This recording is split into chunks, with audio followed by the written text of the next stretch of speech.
The tycoons of social media have to stop pretending that they're friendly nerd gods building a better world and admit they're just tobacco farmers in t-shirts, selling an addictive product to children. Because let's face it, checking your likes is the new smoking. Philip Morris just wanted your lungs. The App Store wants your soul. There are 2 billion people, more than 2 billion people on Facebook. That's more than the number, it's about the number of notional followers of Christianity. People check their phones 150 times a day, the millennial sort of audience. And so if you think about it, from the moment you wake up, it's like you're jacked in to this environment. And thoughts start streaming into your head, designed by a few technology companies. What we find is the typical person checks their phone every 15 minutes or less, and half of the time they check their phone, there's no alert, no notification. It's coming from inside their head telling them, gee, I haven't checked in Facebook in a while. I haven't checked on this Twitter feed for a while. I wonder if somebody commented on my Instagram post. That then generates cortisol, and it starts to make you anxious, and eventually your goal is to get rid of that anxiety, so you check in. And apparently we feel stressed when we can't get our phone or when our battery is about to die. You probably know this feeling.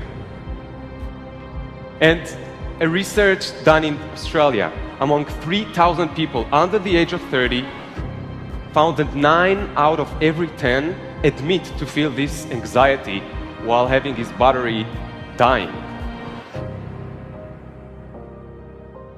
Steve Jobs revolutionized the entire world with the iPhone, and he never let his children use it because he did not want them dependent on technology. Right now, an infant is getting their first laptop that's soft and squishy and makes noise.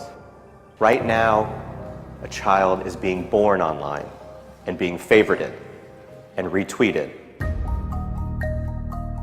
The hypergenerational segregation of our time is bizarre, unhealthy, and historically unprecedented. You've never seen the like of people sitting at a table in a restaurant not talking to each other because they're texting and using their Facebook and Instagram and Twitter, and they are at the table and don't even know each other. In the house and can't even talk to each other. And the pressure that's on us to be like everybody else is so great that everybody tries to live like they're in a reality show. As a culture, we don't have enough in common anymore. And that's because the internet, which was supposed to unite the world, has become too adept at serving us personalized content. Do you know what I saw on Yahoo's front page this morning? No, you don't, because mine isn't the same as yours. People get news feeds now that just spit back customized stories based on what we've clicked on in the past.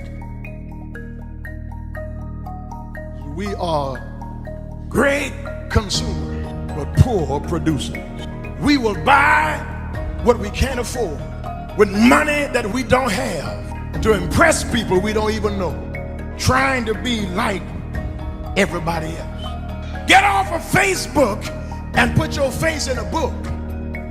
Right now, a teenager is photoshopping their selfie because as a society, we're telling them they're not good enough.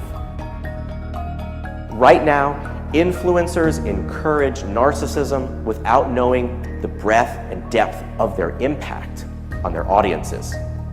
Right now, 40,000 spectators are in an Olympic football arena watching a competitive esports competition because this is this generation's football match. There's always this narrative that technology is neutral and it's up to us to choose how we use it.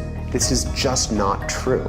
Technology is not neutral. It's not neutral. They want you to use it in particular ways and for long periods of time because that's how they make their money. You don't realize it, but you are being programmed.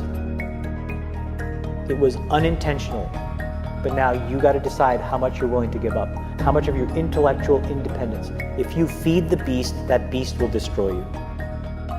If you push back on it, we have a chance to control it and rein it in. And it is a point in time where people need to hard break from some of these tools and the things that you rely on. The short-term dopamine-driven feedback loops that we have created are destroying how society works. No civil discourse, no cooperation, misinformation, mistruth. And it's not an American problem. This is not about Russian ads. This is a global problem. I challenge everyone to try going 1 week without social media. Don't let your phone and social media control you.